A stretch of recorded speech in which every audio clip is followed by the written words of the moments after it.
Hi everyone, welcome and thank you for being here.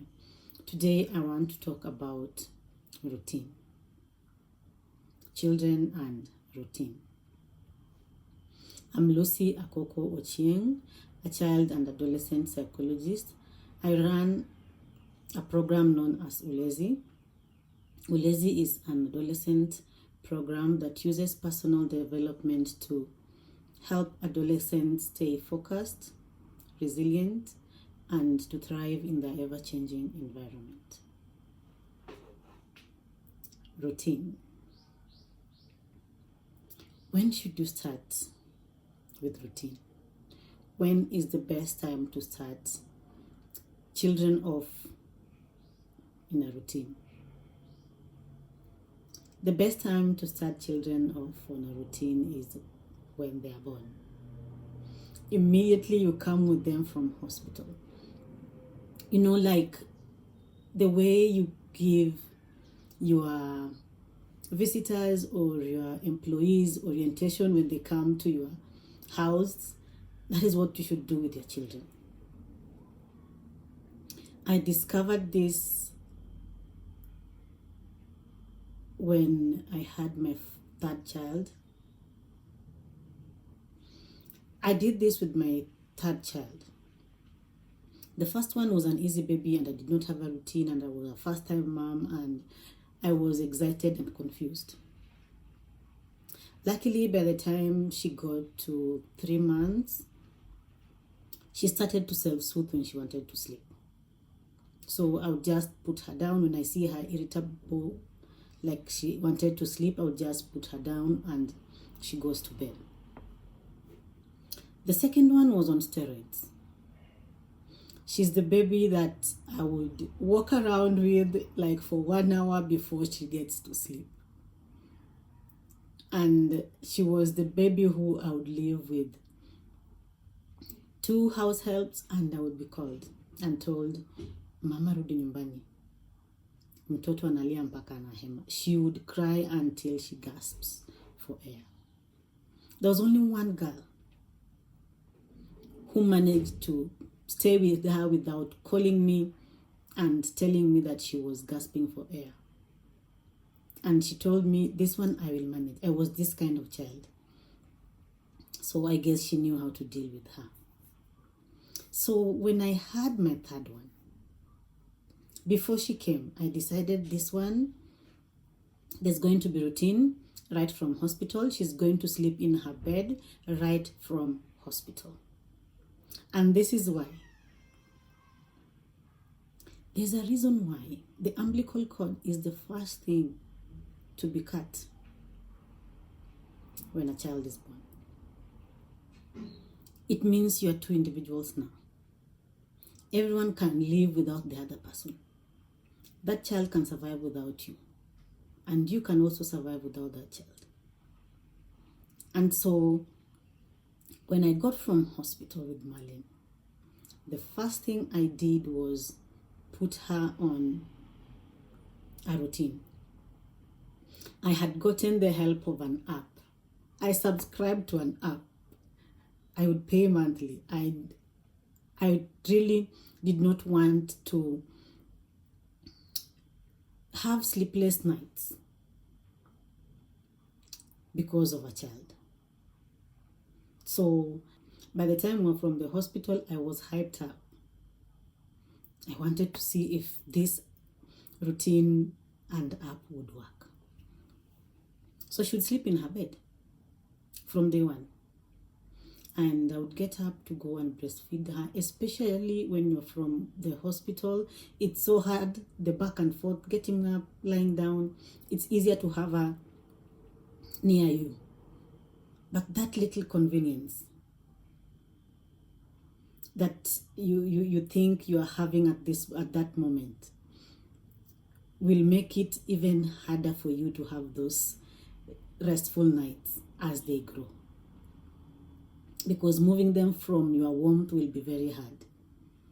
So she slept in her bed. I would wake her up in the morning at 7, breastfeed her, take her out to the sun, then come back, She gets a shower, breastfeeds again, and goes to bed. And here's how she learned her routine. Every time I would put her down, I would tell her, Mama, it's time to sleep. It's time for bed. When we move to the next activity, I say it in her hearing, it's time for this. It's time for this. And she got it. As she got older, when I tell her, Mama, it's time to sleep, she knows. I just put her down. In a few minutes, she'll be asleep. And you know, when it is a routine, they get used to it, they acclimatize to it, and by the time you are telling them it's time to sleep, they know.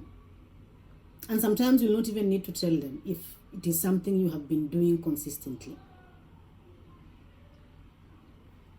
You just tell her it's time to sleep, and she prepares herself for bedtime. And she is one child who will not sleep in my bed. She would say, Mommy, today I want to sleep with you. She'll come, but when she's ready to completely sleep, she'll tell me, take me to my bed. Even when she's not feeling well. Now, you know, there are times when she's unwell and I want her to sleep with me for close monitoring, and she doesn't want. She likes her bed. And that also makes it a little bit difficult when we travel. But those are few instances. The goal is to have a routine right from hospital. Day one. There are visitors in your house. Yeah. Because we call them visitors. In my mother tongue, we say wendo.